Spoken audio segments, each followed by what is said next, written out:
You know, I have to be honest, I was actually on the fence about doing this one because it's Sonic the Hedgehog. I just reviewed the first one in Anthonix Maximus Reviews, Sonic the Hedgehog. And this being the second movie, I almost decided to hold off and wait until about a couple years later and review Sonic the Hedgehog 2 through that series. So I decided why not do an Anthonix Maximus matinee. I just won't get too much into it because I'm just talking about the movie firsthand. Now the question is, will it be like the last one when I reviewed Morbius? Will I be in focus this time? You tell me, future editor Anthonix.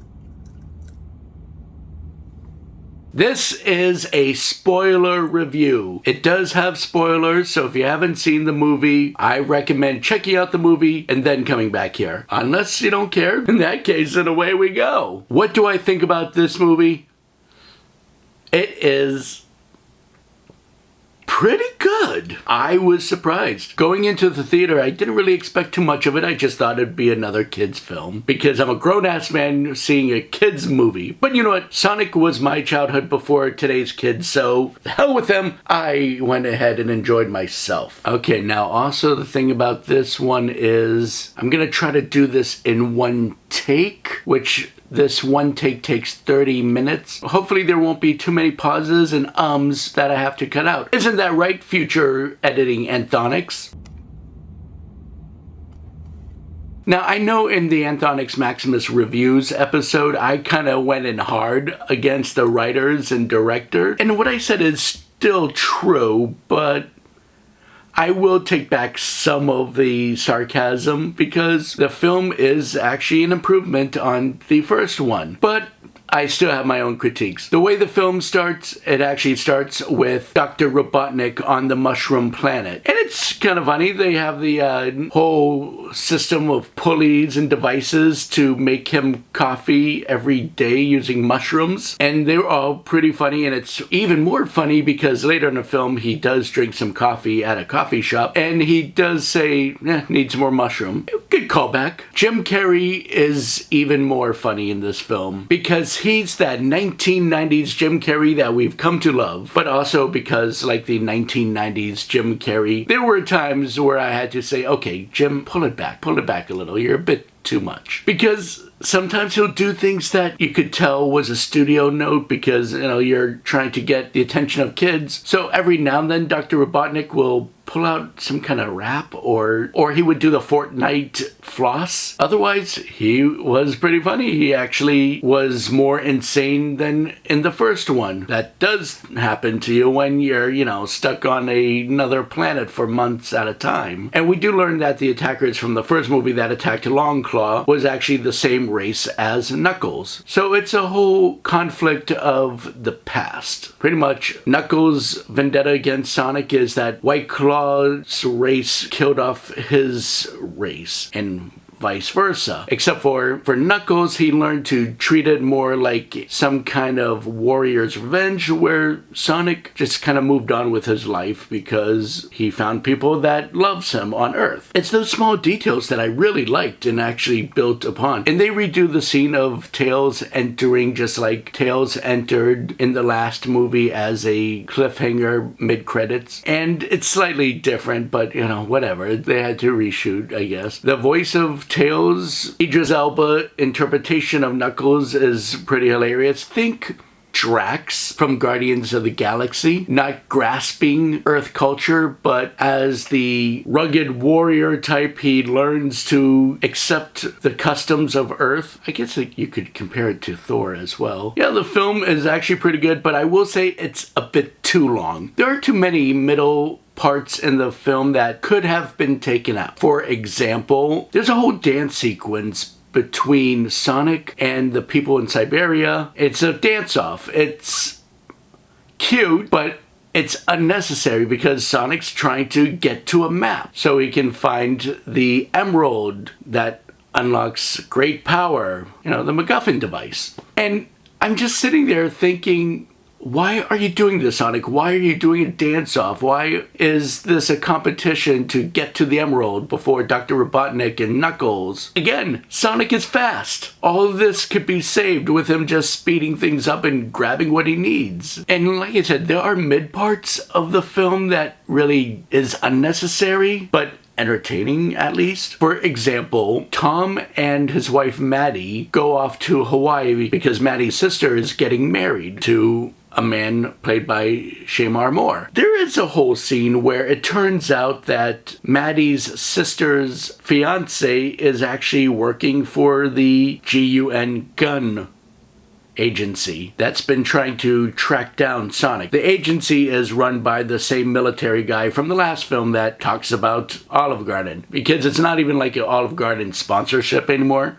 It's as if they're making fun of themselves. But yeah, the film kind of comes to a halt because when, as we see in the trailer, Tom unlocks one of the rings. I said it right, I said rings, I didn't say coins. Unlocks the rings, and Sonic and Tails come flying through from the avalanche, ruining the wedding, but it turns out that the Shemar Moore character is actually an agent himself. And while Sonic and Tails are off screen for the longest time, it becomes a little side quest between Maddie, her sister, and them trying to fight against the agency and save Tom and Sonic and Tails. And it's a funny scene because this time Maddie's sister is not annoying like she was in the first movie, just a jaded bride left at the altar. It really does take up too much time in a film where it's like you forget it is a Sonic movie and not another scorned bride type of film. So that's a whole side quest there. There's also a side quest where Wade from the first movie, who was actually the actor was supposed to play the part of Tom, he gets more of a bigger scene because now he's up against Dr. Robotnik's underling, Agent Stone, who, as we see in a film, Agent Stone is actually, I guess, in love with Dr. Robotnik because he obsesses over him. But yeah, that's a whole thing that's so unnecessary because it's Wade against Stone. Side characters that did not have to have a thing. Agent Stone's been operating a coffee shop out of Green Hills, waiting for the day for Dr. Robotnik to get back. But,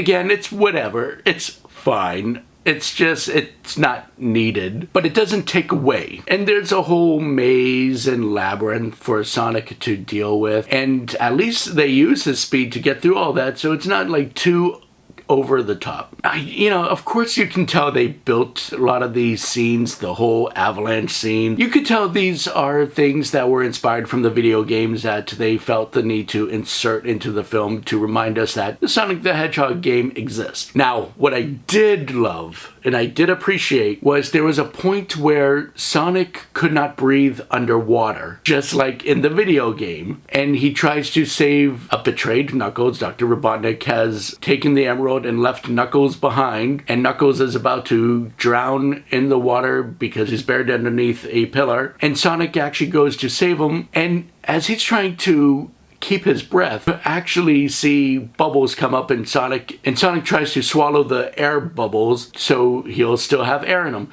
Very much like the video game. I'm just glad the film didn't start with the, oh, I bet you like to know how I got here type of rewind.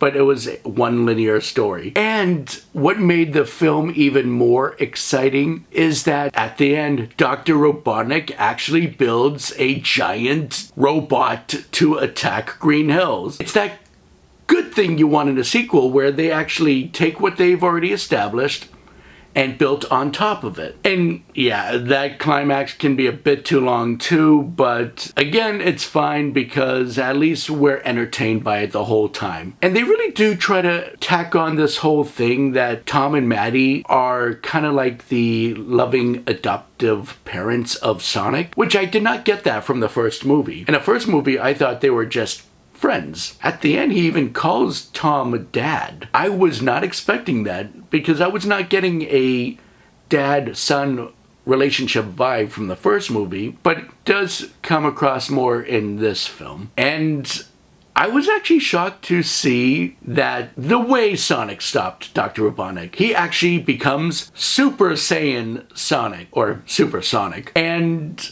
That's actually pretty awesome. You know, I didn't think that would happen right away in the sequel, but it's fun to see. Looks a bit too much like Chris Chan's design of Sonichu, and I'm not going to tell you who Chris Chan is. Don't you dare look him up because, oh my god. Let's just say he's a real motherfucker. So at the end, Supersonic destroys Dr. Robotnik's machine and shockingly seemingly kills Dr. Robotnik, because all that's left is Dr. Robotnik standing there, and Supersonic knocks the remaining machine over with Dr. Robotnik on it, and you see Dr. Robotnik falling to his death, and it's like, holy shit, Sonic, you're supposed to be like a kid in this film, and you're just murdered a man. So it's ambiguous, because I think they did this because Jim Carrey had been pushing around the idea of retiring from acting for a while. So that way, if Jim Carrey decides he's not going to do any acting and do retire, then at least when the third movie comes along, they can just go ahead and write him off. But if Jim Carrey decides he wants to keep acting, they can bring him back in and say he escaped death. I did like the relationship between Sonic and Tails, because Tails is kind of like a fanboy of Sonic, who's been monitoring Sonic since the whole baseball field scene in the first movie. And you do see a real beautiful friendship. Yeah, there's really just the one mid-credit scene, and that's where they're searching for Dr. Robotnik's body, and then they decide they're going to unleash Project Shadow, and we cut to Shadow in a tank. I was actually excited about that because they're really expanding the universe of Sonic. I was impressed with the writing this time. It got bigger, and the directing was just as good as well. Maybe a little bit too much cartoonish on the CGI, like especially when Sonic and Tails were dancing. It kind of looked like watching Roger Rabbit, cartoon and human world. But yeah, I actually did enjoy this movie. It's a kid's film, and they do try to lean towards the kid audience, but if you're a fan of Sonic, you're gonna like this as well. I'm gonna give this film a 7 out of 10. That's a 7 closer to 8 than it is a 6. Who knows what Anthonix is going to review next in Anthonix Maximus Reviews? Do you think the next film to review will be something to do with this? Or something to do with this guy? But it really just depends on what my lazy ass decides to get around to first. Isn't that right, future editing Anthonix? Future editing Anthonix is a bit of a bitch.